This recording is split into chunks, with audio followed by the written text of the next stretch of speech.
నేను ఇలా ఉంటాను అనేది మర్చిపోయి ఒకసారి పాపం బోయపాటి సార్ పిలిచారు. పిలిచి అఖండ సినిమాలో ఆ ట్రైబల్స్ లో పిల్లోడు చనిపోతాడు, వాళ్ళ మదర్, ఆమె క్యారెక్టర్ కోసం అని పిలిచారు. పిలిస్తే నేను ఇలా చుడిదార్ వేసుకుని వెళ్ళిపోయాను. వెళ్ళిపోతే రమ్మన్నారు సార్ అని అంటానే నన్ను పంపించారు. నేను చెప్పాను V6 చంద్రబాబు అంటే వాళ్ళు లోపలికి పంపించారు. వెళ్ళిన తర్వాత నేను వేరే వాళ్ళని పిలిచానమ్మా అన్నారు. అంటే సార్ నేను సుజాత అంటే, అదేనమ్మా సుజాతని కానీ నేను V6 చంద్రబాబుని పిలిచాను అన్న. నారాయణ, నువ్వు అదే సారీ వెళ్ళిపోతే సరిపోయేది పాప. ఆ గెటప్ లో వెళ్తే సరిపోయేదా? ఎందుకు వచ్చిన బాధలు నీకు? చెప్పాను సార్కి, చెప్పాను సార్ సుజాత నేనే చంద్రబాబు నేనే చేస్తాను. అది కదా పాపం. అలా అన్న తర్వాత నేను సార్ని అడిగాను. చాలా నేను అసలు బిలీవ్ చేయలేదమ్మా, ఆ క్యారెక్టర్కి నువ్వు సూట్ కావు, అది చాలా ఏజ్డ్ క్యారెక్టర్, 60 ఏళ్ల క్యారెక్టర్, అది నేను చంద్రబాబు అనుకుని రమ్మన్నాను అన్నారంటే సరే సార్ ఓకే అంటే నువ్వు అఖండాలో బాలకృష్ణ గారి సిస్టర్ క్యారెక్టర్ చేద్దువు కానీ అన్నారు. చెయ్యను సార్. ఎందుకు? వద్దు సార్, నాకు ఇట్లా పూలు పెట్టుకొని లిప్స్టిక్ వేసుకొని కాటుకు వేసుకొని అందంగా తయారయ్యి అట్లా వెనకాల నిలబడ్డం నాకు ఇష్టం లేదు సార్. ఒక్క సీన్ అయినా ఇవ్వండి. ఒక డైలాగ్ ఉన్నదన్నా, డైలాగ్ ఉండాలి, నాకు ఇంపార్టెన్స్ ఉండాలి, ఇవ్వండి అంటే ఇంత గట్టిగా నవ్వేశారు బోయపాటి సార్. గట్టిగా నవ్వి నన్ను ఇప్పటి వరకు ఏ అమ్మాయి ఇలా అడగలేదు అన్నారు. ఏమో సార్ నాకు అంటే ఎందుకమ్మా అట్లా ఎందుకు ఆలోచిస్తున్నావు, మనీ చాలా మనీ వస్తుంది కదా ఆ character, money is not a criteria sir for me. నాకు రికగ్నైజేషన్ కావాలి సినిమా చేస్తే. అమ్మో నేను చేసా అలా డబ్బుల కోసం, ఆ క్రౌడ్ లో నుంచి చాలా చేశాను అప్పట్లో ఒక 10 ఏళ్ల క్రితం మాట చేశాను చాలా. తర్వాత అందరూ చెప్పగా అంటే మనకు కూడా తెలియాలి కదా feeling, actually what we are doing exactly అనేది తెలిసినప్పుడు మనమే వెళ్ళం. ఇంకా నేను అందుకని నాకు ఇంపార్టెన్స్ ఉంటేనే, నా మీద ఉంటేనే చేస్తాను, లేకుంటే చెయ్యి. వాయిస్ ఇచ్చాను కానీ వాయిస్ ఇచ్చిన తర్వాత కూడా నా వాయిస్ నాకు ఇవ్వడం ఓకే. విరాట పర్వానికి ఒక వాయిస్ ఇచ్చాను ఈశ్వరీరావు గారికి, సాయి పల్లవి మదర్కి విరాట పర్వంలో నేను ఇచ్చాను వాయిస్. ఆ తర్వాత అక్షర గారి సినిమా షరతులు వర్తిస్తాయికి ఆయన పిలిచారు, చేయించారు ఆయన కూడా. కానీ నా వాయిస్ ఆవిడకి ఎంత బాగా సూట్ అయిందో నేను అనుకున్నాను. బాబోయ్ ఈవిడ అంటే, కానీ ఆవిడికి వాయిస్ ఇవ్వడం అంజలి ఎంత టఫ్ తెలుసా. ఆవిడ కళ్ళతో ఎక్స్ప్రెషన్, బాడీతో ఎక్స్ప్రెషన్ బాడీతో నటిస్తున్నారంటారు కదా, ఆవిడ బాడీతో కూడా నటిస్తారు.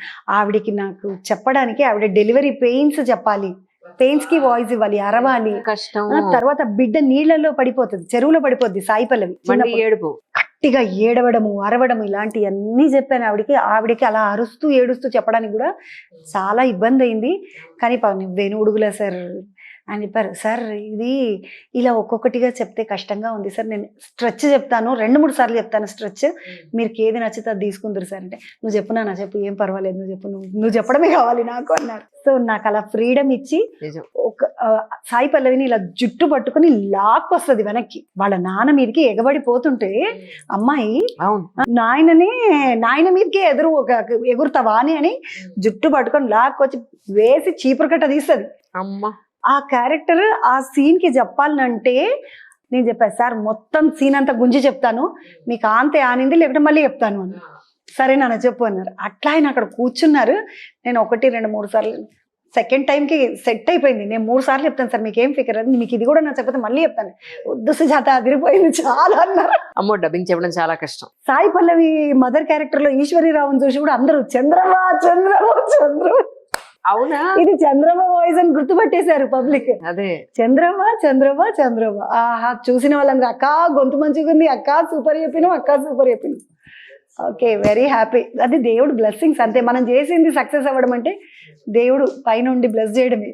కానీ ఈరోజు ఇంత మంచి కాన్వర్జేషన్, ఎప్పుడు చాలా సీరియస్ ఇంటర్వ్యూలు చేసి సరదాగా ఒక మంచి ఇంటర్వ్యూ చేయాలి, ప్లెజెంట్ గా ఉండే ఒక మంచి ఇంటర్వ్యూ చేయాలని అప్పుడప్పుడు నాకు కూడా అనిపిస్తుంటుంది. అలాంటి ఒక హాయిగా ఉండే మంచి కాఫీ లాంటి ఒక మంచి ఇంటర్వ్యూ ఈరోజు మీతో చేయడం జరిగింది. చాయ్లో బిస్కెట్లు తినాలని కోరిక ఉండేది.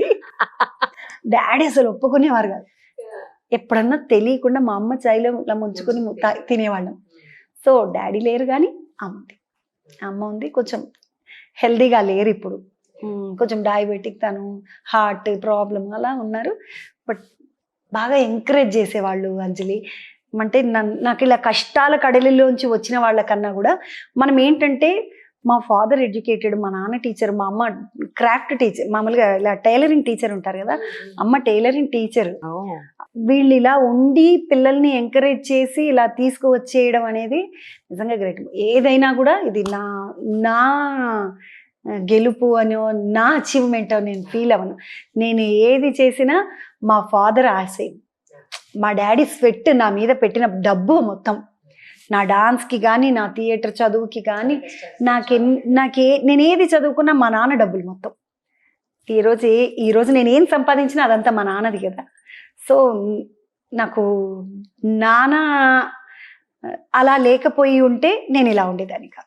నాన్న ఈ ఫీల్డ్లో లేకపోయి ఉంటే ఈరోజు సుజాత డాన్సర్ గాను, సింగర్ గాను, ఫోక్ పాడడంలోనూ, ఫోక్ చదవడంలోనూ ఎక్కడా ఉండేది కాదు. ఎక్కడో శుభ్రంగా పెళ్లి చేసుకుని శుభకలాగా ఉండేదాన్ని లోపల. అలా really Shweta, thank you so much for coming once again. Thank you so much for time. ఎక్కువ ఇబ్బంది పెడితే మాత్రం ఈసారి క్షమించేసాయి. అట్లాంటిది ఏం లేదు, హ్యాపీ నిజంగా. అంటే నేను కూడా ఇప్పటి వరకు ఇంటర్వ్యూ అంటే కొంచెం బెరుకుగా ఉండేది. ఎందుకంటే అంజలి, మనం ఏదైనా మాట్లాడితే దాన్ని కాంట్రవర్సీ చేసేస్తాం. అవునవును, థంబ్నెయిల్స్ రకరకాలుగా పెట్టి నేను ఏం చేసినా ఇదంతా మా నాన్న స్వెట్, మా నాన్న కష్టం, మా నాన్న డబ్బు అన్నాను అనుకో, పక్కన నేను రాస్తాను. ఇప్పుడు కంటెంట్కి నేను నేమనిస్తాను, ఏది చేసినా మా నాన్నదే, నా మొగుడిదేం లేదంటున్న చంద్రబాబు వేసుకుంటే. అలాగే ఉన్నాయి పరిస్థితులు. అమ్మా నా ప్రోగ్రామ్ కలా ఉండదు బాబు. నేను ఇప్పటివరకు ఎవరికి ఇంటర్వ్యూ ఇవ్వలేదు. I know. Happy women's day, love you all. మీరందరూ బ్లెస్ చేస్తేనే నేను ఈరోజు ఇక్కడ ఉన్నా. మీరందరు టీవీలో నన్ను చూస్తేనే, ఫోన్లలో నన్ను చూస్తేనే ఇక్కడున్నా. మీ ప్రేమ ఎప్పుడు ఇట్లనే ఉండాలా. ప్లీజ్ నన్ను బ్లెస్ చేస్తూనే ఉండండి. మీరందరు బ్లెస్ చేస్తే నన్ను దేవుడు ఆటోమేటిక్గా బ్లెస్ చేస్తాడు. థ్యాంక్ యూ సో మచ్ అంజలి. నువ్వు నాకు వెనకటి పరిచయం, జీ నుండి పరిచయం లేకపోతే ఈరోజు నేను ఇంత ఫ్రీగా ఇంటర్వ్యూ ఇచ్చేదాన్ని కాదు. చాలా డీసెంట్గా ఇలా కూర్చుని కాలు మీద కాలు వేసుకొని కూర్చుని. అంటే మేము యాక్చువల్గా మాది సంగారెడ్డి. నేను పెళ్లి చేసుకుని హైదరాబాద్కి వచ్చేసాక అని ఇలా మాట్లాడేదాన్ని. అంజలి కాబట్టి ఇలా కూర్చున్నాను ఫ్రీగా. సరే, ఇప్పుడు చంద్ర రియల్ రూపం తెద్దామా ఒకసారి? అంజలి చాలా మందిని ఇంటర్వ్యూ చేసింది కాబట్టి చంద్ర వచ్చి అంజలిని ఇంటర్వ్యూ చేస్తే, బాగున్నా బుజ్జి శనార్థులు, అమ్మా ఓయ్ అమ్మ శుద్ధం మందిని ఇంటర్వ్యూలు చెయ్యవేమో, నీతో పాడుగాను ఏం చేస్తావు, ఇంట్లో వంటగింట చేస్తావా మీ ఆయనకు? ఇప్పుడు వచ్చిన వాళ్ళు అందరికి మనం షాయిగా పోయాలంటే నువ్వే కాచిపోతావా, లేకుంటే వీళ్ళు పనులు తీసుకొచ్చిపోతారా? లేదు, నేనే. ఈడ ఆఫీస్ లో పోయి పెట్టుకున్నావు? లేదు. మరి నువ్వే వస్తా అంటున్నావు, నువ్వే వస్తా అంటే ఇంటర్వ్యూకి వచ్చిన వాళ్ళకి అంత షాయి పోతుడు అంత నీ పని అనుకుంటున్నా. అదే కదా. లేదు, ఉమెన్స్ డే రోజు షాయిగా ఏం చేయకు, మీ ఆయనకి చెప్పు, అందులో స్విగ్గు బొగ్గు ఉంటది కదా, అందులో ఆర్డర్ చేయించుకొని తినుండి గమ్మున. అంతే కదా. అంజలక్క వాళ్ళ బావ నువ్వు యాడ్ నువ్వు మంచిగా చూసుకోమా అంజలి. పని చేస్తలేదు, మస్తు కష్టపడుతుంది, మస్తు మందిని ఇంటర్వ్యూలు చేస్తున్నది, బాగా బయట తిరుగుతున్నది. నువ్వేం పీకిరి పడకు, ఇంటికాడికి వచ్చినాక నీకు వండి పెడుతుంది, బట్టలు గిట్టలు అన్ని ఉతికి ఎండేస్తుంది. ఏం పీకిరి పడకు.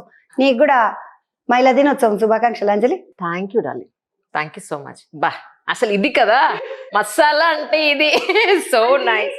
ఆ ఫ్లో అది, దాన్ని మనము చేసి చేసి చేసి అనడం కన్నా కూడా నెక్స్ట్ ఏం మాట్లాడలే అనేది బ్రెయిన్ లో తిరుగుతూ ఉండాలి. అవును అవును. వాట్ ఐఎమ్ టాకింగ్ అండ్ వెనకాల నుండి నెక్స్ట్ ఏంటి, what should I do next, what should I say next అనేది బ్రెయిన్ లో రన్నింగ్ రేస్ అలా పరిగెడుతుంటేనే ఆ చంద్ర వస్తుంది. లేకుంటే సడన్ గా మళ్ళీ నాకు బ్లాక్ అయిపోద్ది. బ్లాక్ ఆలోచన మళ్ళీ నార్మల్ తెలుగులోకి వచ్చేయడం, ఇట్లాంటివన్నీ అవుతాయి. ఒకసారి అది పరకాయ ప్రవేశం చేసేయాల్సింది అందులోకి. కరెక్ట్.